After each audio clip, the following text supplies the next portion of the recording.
Dios les bendiga en este día. Le damos gracias al Señor por una nueva oportunidad que nos brinda de compartir su palabra. Y hoy vamos a hablar de la última iglesia del Apocalipsis.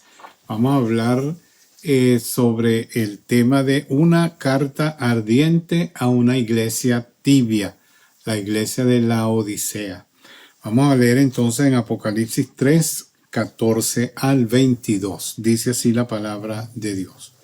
Y escribe al ángel de la iglesia en Laodicea: He aquí el Amén, el testigo fiel y verdadero, el principio de la creación de Dios, dice esto: Yo conozco tus obras, que ni eres frío ni caliente. Ojalá fueses frío o caliente. Pero por cuanto eres tibio y no frío ni caliente, te vomitaré de mi boca. Porque tú dices: Yo soy rico y me he enriquecido, y de ninguna cosa tengo necesidad, y no sabes que tú eres un desventurado, miserable, pobre, ciego y desnudo. Por tanto, yo te aconsejo que de mí compres oro refinado en fuego, para que seas rico, y vestiduras blancas para vestirte, y que no se descubra la vergüenza de tu desnudez, y unge tus ojos con colirio para que veas. Yo reprendo y castigo a todos los que amo. Sé pues celoso y arrepiéntete. He aquí yo estoy a la puerta y llamo. Si alguno oye mi voz y abre la puerta, entraré a él y cenaré con él y él conmigo. Al que venciere le daré que se siente conmigo en mi trono, así como yo he vencido y me he sentado con mi Padre en su trono. El que tiene oído oiga lo que el Espíritu dice a las iglesias. Como les mencioné, vamos a hablar de la última iglesia del Apocalipsis y hemos venido mencionando que cada una de las iglesias representa una etapa de la iglesia cristiana. Y como podrán ver, esta es la etapa final. Esta es representa la iglesia de los últimos tiempos. Y vamos a hablar un poquito entonces sobre esa carta ardiente a una iglesia tibia. Laodicea era uno de los centros comerciales más ricos del mundo. Cuando fue destruida por un terremoto en el año 60 después de Cristo, no necesitó de la ayuda de Roma para reconstruirla. Era famosa como centro bancario por sus ropas hechas con lana negra y era también el asiento de los tribunales. Se enorgullecía de contar con una escuela de medicina que era famosa por su ungüento para los ojos. La ciudad se caracterizaba por la búsqueda del placer. Esto hizo que la iglesia se convirtiera fácilmente en víctima del letargo y amante de los placeres, y ese espíritu mundano que prevalecía en la ciudad se hizo sentir también en la iglesia con mucha fuerza. Es la única carta en la cual los títulos de Cristo no son tomados del capítulo 1 de Apocalipsis. Jesús se describe en el versículo 14 como el Amén. La palabra Amén significa así sea. Significa que se puede confiar en el Señor, que no se puede dudar de sus afirmaciones, que sus promesas siempre son verdaderas. Como cuando Él decía: de cierto les digo. Esta iglesia dudaba de las promesas divinas y de la palabra de Dios, dudas que trajeron el enfriamiento general. Se describe a Jesús también en este versículo 14 como el testigo fiel y verdadero, el testigo en quien se puede confiar. El hombre es infiel y mentiroso. Jesús no. Lo que Él dice a las iglesias es la pura verdad, como dice Isaías 65, versículo 16. Se describe también como el principio de la creación de Dios. No significa que Él fue el principio de lo creado, como enseñan algunos por allí, sino que dio origen a toda la creación. Él es el creador de todo cuanto existe, como dice Juan capítulo 1, versículos 1 al 3 y Colosenses capítulo 1, versículo 16. La enseñanza cristiana es que este mundo fue creado por Dios y que el pecado y la muerte no se deben a Él, sino a la desobediencia del ser humano. Esta iglesia es la única a la cual Jesucristo no le puede decir nada bueno. Analicemos entonces el mensaje de esta iglesia y aprendamos lo que el Señor tiene para decirnos a cada uno de nosotros hoy. En primer lugar, vamos a hablar de que Jesús condena a la iglesia tibia. Versículos 15 y 16 dicen: eso. Él no supone, Él dice yo sé. Mira, vamos a leer los versículos 15 y 16 de este pasaje de Apocalipsis 3. Dice, yo conozco tus obras, que ni eres frío ni caliente. Ojalá fuese frío o caliente. Pero por cuanto eres tibio y no frío ni caliente, te vomitaré de mi boca. Jesús dice, yo sé.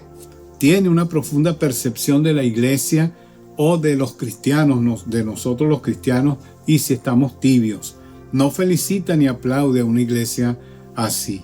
Él condena la indiferencia a fin de que el pueblo que sufre preste atención y así poder redimirlo de su terrible estado. ¿Por qué es tan terrible la tibieza para el Señor? Primero, porque es repulsiva para Dios. Dice el versículo 15 en la segunda parte, ojalá fuese frío o caliente. Aquella iglesia no era ni una cosa ni la otra. Si no estamos con Él, entonces estamos contra Él. Y si no estamos ni con Él ni contra Él, estamos provocando dolor a Dios. Juan 12:42 habla de algunos que creyeron en Jesús y que debido a que temían a los fariseos, no admitían plenamente, abiertamente, que confiaban en Jesucristo. Lo puede leer en Juan 12:42. Esto ocurre actualmente en oficinas, en colegios y en todo lugar. Asimismo, asumimos un papel neutral, pues tenemos miedo de lo que otros puedan pensar o decir de nosotros.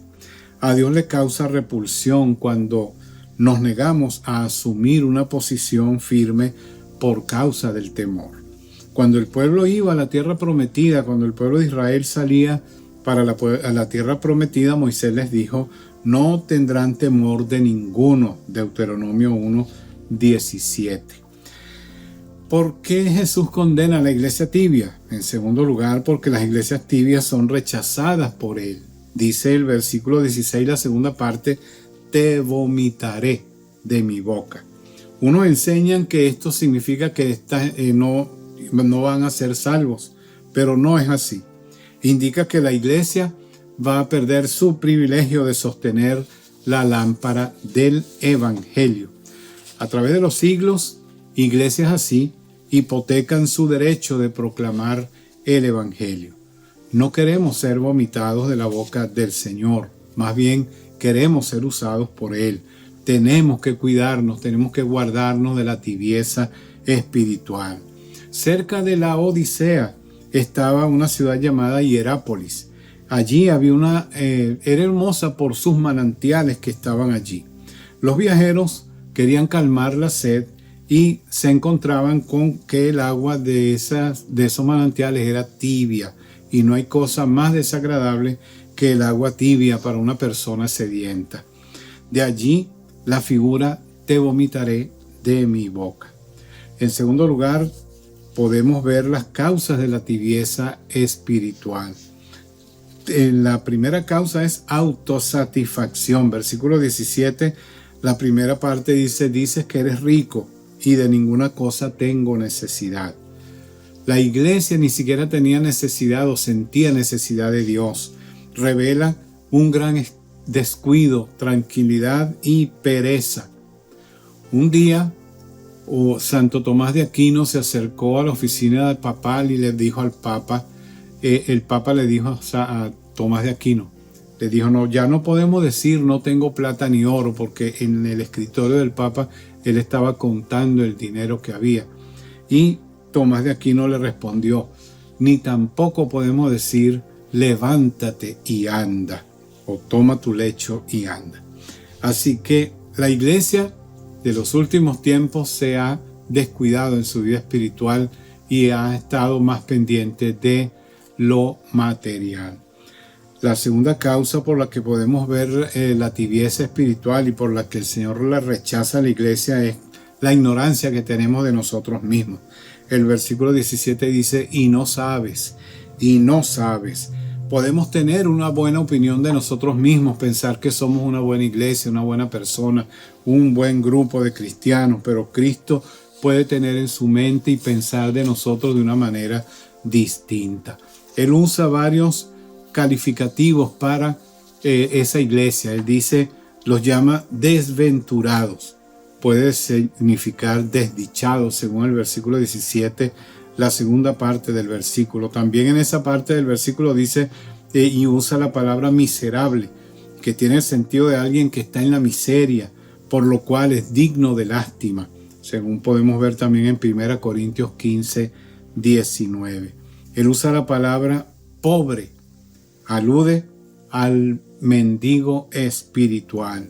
Usa la palabra ciego, versículo 17b, todos estos calificativos están allí. Habla de uno que no puede ver el mundo espiritual y captar lo que está pasando en ese mundo espiritual, como se ve también en Juan capítulo 9. Otra palabra que usa aquí es la palabra desnudo, en Apocalipsis 17b. Los de la Odisea vivían en una zona donde florecía la industria del vestido. Sin embargo, se les dijo que les faltaba la belleza del ropaje espiritual. En tercer lugar, Jesús aconseja a la iglesia tibia. Versículos 18 al 20, encontramos allí que él dice: por tanto, yo te aconsejo que de mí compres oro refinado en fuego para que seas rico y vestiduras blancas para vestirte, y que no se descubra la vergüenza de tu desnudez. Y unge tus ojos con colirio para que veas. Yo reprendo y castigo a todos los que amo. Sé pues celoso y arrepiéntete. He aquí yo estoy a la puerta y llamo. Si alguno oye mi voz y abre la puerta, entraré a él y cenaré con él y él conmigo. Jesús no abandona de una manera inmediata a nadie. Por ejemplo, él esperó 120 años cuando Noé estaba predicando y construyendo el arca para que la gente se salvara, y la Biblia dice que ninguno de ellos se salvó, solamente 8 personas: Noé, su esposa, sus 3 hijos y sus 3 nueras. Así que él esperó. Dios espera de nosotros que nosotros nos volvamos a él, y sin embargo estamos duros de corazón. Jesús esperó también cuando Abraham estuvo orando por Sodoma y le pidió misericordia hacia Sodoma, y él esperó en su oración. Como ustedes saben, el Señor le dijo a Abraham que iba a destruir a Sodoma, y él le dijo: ¿y si se encuentran 40 justos? Bueno, si se encuentran 40 justos, no la voy a destruir. Y si se consiguen 30, si consigues 30, no la destruí. Si consigues 20, y si consigues 10. Así estuvo orando Abraham por Sodoma, y sin embargo no se consiguieron allí ni siquiera 10 justos. Y Sodoma fue destruida, como sabemos en el Génesis capítulo 19. También Dios le dio la oportunidad a Nínive cuando envió al profeta Jonás, y Jonás predicó por 40 días, anunciando que de aquí a 40 días Dios iba a destruir la ciudad de Nínive. Y desde el rey para abajo todos se arrepintieron de sus pecados, y Dios perdonó a la ciudad de Nínive. Jesús dijo allí en este pasaje: aquí yo vengo. La idea es: estoy a punto de, y estoy listo para echarte de mi boca.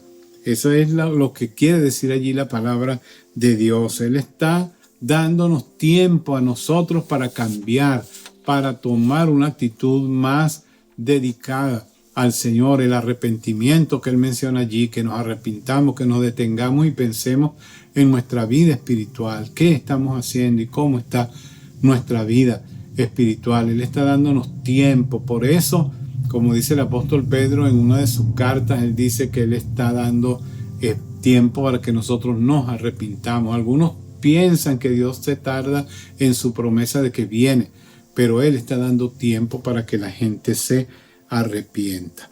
Aquí vemos también que Él aconseja que cambiemos lo material por las riquezas celestiales. Versículo 18, la primera parte dice: te aconsejo que de mí compres oro refinado en fuego para que seas rico.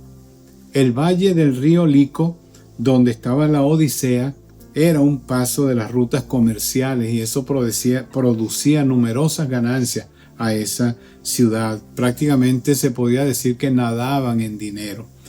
La iglesia se beneficiaba del progreso comercial de la ciudad, y ese espíritu se introdujo en la vida de los creyentes, en la vida de la iglesia. Y se les aconseja que deben cambiar los beneficios financieros por lo espiritual y eterno. El oro es la fe, para que sometida a prueba vuestra fe, mucho más preciosa que el oro, como dice 1 Pedro 1:7, Dios quiere que tengamos fe. La fe es más valiosa que el oro. Versículo 18b dice que aconseja cambiar la justicia propia por las vestiduras blancas. Dios nos da el privilegio de la vestidura de su justicia. Eso es lo que simbolizan las vestiduras blancas. Representan el perdón de nuestros pecados. Apocalipsis 7:14 dice: y él me dijo, estos son los que han salido de la gran tribulación y han lavado sus ropas y las han emblanquecido en la sangre del Cordero. Apocalipsis 10, en el versículo 18, 6, C, la parte C. Apocalipsis 3, 18c habla de que Él nos pide que cambiemos la ceguera espiritual por la vista espiritual. Algunos de nosotros somos ciegos a las misiones, a la oración, al perdón, al servicio, a nuestro propio orgullo y autosuficiencia. Cristo es la luz del mundo que puede hacer que tú y yo veamos cómo son las cosas en realidad. El colirio es el Espíritu Santo que ilumina para que veamos esas cosas espirituales. Dice Efesios 1, 17 y 18, alumbrando los ojos de su entendimiento para que sepan cuál es la esperanza a la que Él los ha llamado. También aconseja el arrepentimiento, como decíamos hace un momento, versículo 19. Él demanda una respuesta inmediata y completa. Es una orden, arrepiéntete. En la Biblia vemos las confesiones de Isaías, de Job, de Habacuc, de Pedro y de otros hombres de Dios. Ellos se arrepintieron y la gloria de Dios llenó sus vidas. Nos atrevemos nosotros a preguntar si tenemos necesidad de arrepentirnos. Eso es una vergüenza de verdad para nosotros. Dice también en el versículo 20 que Él aconseja que le recibamos a Él, que lo invitemos a entrar a nuestra vida. Esa iglesia parecía que ya no era una iglesia. Fíjese que el versículo 20 de Apocalipsis 3 dice que Él está a la puerta y llama. Él está llamando a la puerta de esa iglesia, es decir, que Jesucristo estaba fuera de esa congregación. Esa iglesia ya no era lo que aparentaba ser. Aún Cristo está aparentemente fuera de la iglesia. Ellos aparentemente servían al Señor y sin embargo no le estaban dando lugar porque Él estaba llamando a la puerta para que le abrieran. Aquí vemos entonces los ruegos de Cristo. En el idioma griego en que fue escrito el Nuevo Testamento indica un golpear continuo, esperando recibir respuesta. Estoy a la puerta llamando. Si alguno oye mi voz, dice allí. Y vemos allí también la oferta de Cristo. La oferta es el que si alguno abre la puerta, yo entraré y cenaré con él y él conmigo. Habla de comunión permanente. Le ofrece a una iglesia que se ha alejado su presencia. Vemos también la responsabilidad humana porque la invitación es personal, la invitación es individual. Si alguno oye mi voz, nadie puede hacer que yo me entregue a Cristo, que se entregue por mí a Jesucristo. Yo tengo que tomar la decisión. Nadie puede tomar la decisión por mí. No es porque yo nací en un hogar cristiano, yo soy cristiano. No, eso no es así. La Biblia dice que tenemos que abrirle nuestra vida y nuestro corazón a Jesucristo. Se dio cuenta de quién es el que está golpeando la puerta. Él dice, he aquí estoy a la puerta y llamo. Es el Hijo de Dios, el Hijo del Dios soberano, el dueño del universo, el que toca a la puerta de nuestra vida pidiéndonos que le abramos para entrar. Decirle no a Jesús es la tragedia más grande de la vida. A esta invitación de Jesús, Él agrega una palabra de conclusión. Tiene que ver con el vencedor, o sea, aquel que cree en el Señor. Al que venciere le daré que se siente conmigo en mi trono, así como yo he vencido y me he sentado con mi Padre en su trono. Apocalipsis 3:21. Tiene que ver con la exaltación en la eternidad. Todos podemos ser ocupantes del trono. Es sentarse en el trono con Él habla de un honor real y un sitio con Jesucristo. Esa promesa es para todo aquel que quiera entregarle su vida a Él. No hay honor más grande para nosotros, para los cristianos, que sentarnos con Él en su trono si le abrimos nuestro corazón a Jesucristo. El Señor le dice a la iglesia que Él reprende y castiga a los que ama, según el versículo 19. Esa es la suerte de todos aquellos a quienes Dios ama. Dice Hebreos 12, 7 y 8. Reprender habla de la disciplina. Reprender es lo que obliga a reconocer el error y corregirlo. La idea de disciplina es muy común en la Biblia, como vemos en Hebreos 12, 7 y 8. Dice, si soportan la disciplina, Dios les trata como a hijos. Porque ¿qué hijo es aquel a quien el Padre no disciplina? Pero si se deja sin disciplina, de la cual todos han sido participantes, entonces son bastardos y no hijos. La disciplina de Dios no es algo que debamos rechazar o protestar, sino algo por lo cual debemos sentirnos agradecidos. Los que oigan lo que el Espíritu Santo dice, como dice el versículo 22, tendrán una vida enriquecida hoy y después una eternidad de gloria.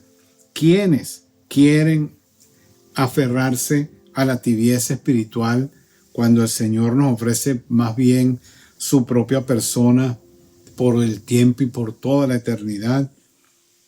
¿Quién se quiere aferrar a esa tibieza espiritual? Yo me imagino que nadie.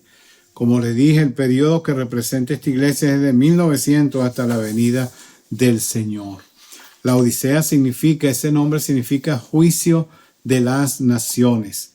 Y nuestro siglo se caracteriza por esas terribles guerras, desórdenes, huelgas y tantas cosas que hemos visto de depravación en nuestro mundo.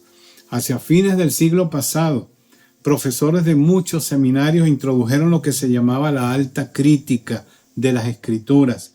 Ellos querían examinar la historicidad y exactitud de los documentos bíblicos. Y esos críticos tenían una relación muy tibia con Cristo. Y esto se reflejó en sus puntos de vista sobre la Biblia. Algunos comenzaron a negar lo sobrenatural de la fe bíblica. Transformaron a Jesús en un hombre y nada más. Esta infección satánica se esparció por los seminarios de Europa y en los Estados Unidos en la década de los años 20 y se predicó en los púlpitos de muchas iglesias. Lo triste es que en el mundo hay iglesias llamadas cristianas, pero Cristo no se encuentra en ellas. Él está tocando la puerta para que le dejen entrar. ¿Será este el caso de nosotros? ¿Será este el caso de que Cristo está llamando a nuestra puerta y nosotros nos creemos autosuficientes y pensamos que no necesitamos a Cristo porque yo soy una buena persona, porque yo no le hago mal a nadie, porque yo soy una persona buena?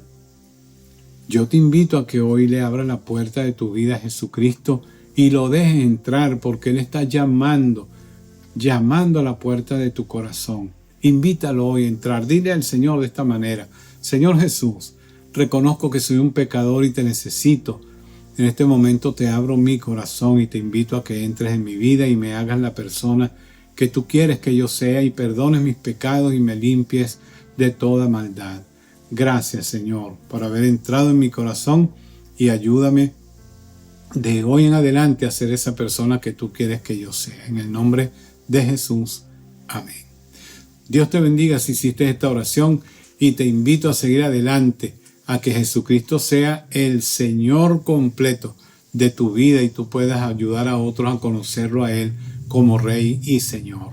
Si te gustó el mensaje, dale like, y si no te has suscrito al canal, suscríbete y marca las notificaciones. Y si tienes alguna pregunta, escribe a mi correo que aparece allí en la pantalla. Espero que en la próxima ocasión nos vuelvas a sintonizar para escuchar más de la palabra de Dios. Dios te bendiga y hasta luego.